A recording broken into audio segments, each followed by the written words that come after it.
Well, speaking on potentially overvalued tech companies, we're also keeping an eye on Tesla shares trading or in focus here. The company is hosting AI Day 2 today, where we are expected to get an update on new tech in the works, including new self-driving software and the highly anticipated, or more color on the highly anticipated Tesla robot named Optimus. We were showing some creepy photos on the screen. That is Optimus, which was unveiled last year. But this is what Elon Musk's vision is for this company, is to have Optimus robots on the factory floor, churning out electric cars, no humans, no days off, pedal to the metal here, and that's it.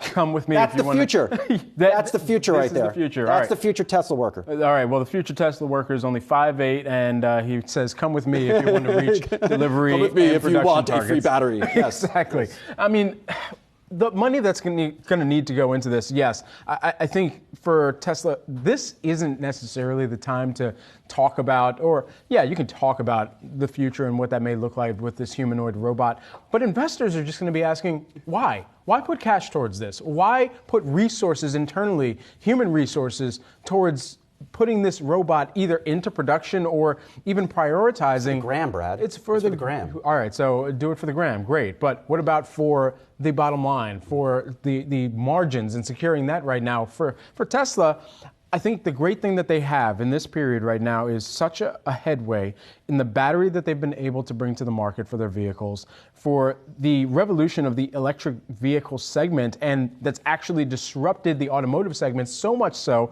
to force every other company to make them get into this electric vehicle renaissance as well. And of course, there's a sustainability component to it, massively.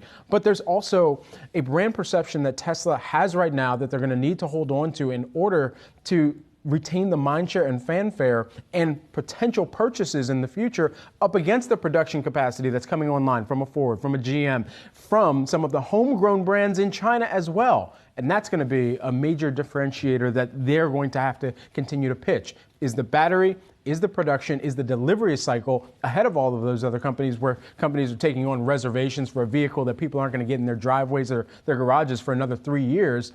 How can you deliver on that faster, on a better product experience, and continue to have people also upgrade their vehicles over time too? Because that's something, the upselling that other brands have done so well over the years too. And on that same vibe here, before we go, we're supposed to get Tesla delivery numbers over the weekend.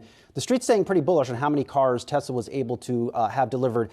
But I will note this, in the past week, we have gotten a warning from Ford, a pretty shocking warning about being unable to get enough chips to get its cars out the door. Yesterday, we saw CarMax shares down 26%. 26%, as they said, consumers are balking at the high prices for used cars. So I understand where the street is coming from with their estimates on Tesla, but there could be some surprises when Tesla reports these delivery numbers, and they may not be positive. And if that's the case, it could be an ugly market opening on Monday. All right, we're going to keep a close eye on all of these major averages, the companies that we just rattled off there, Tesla, Micron, and Facebook, Meta, of course.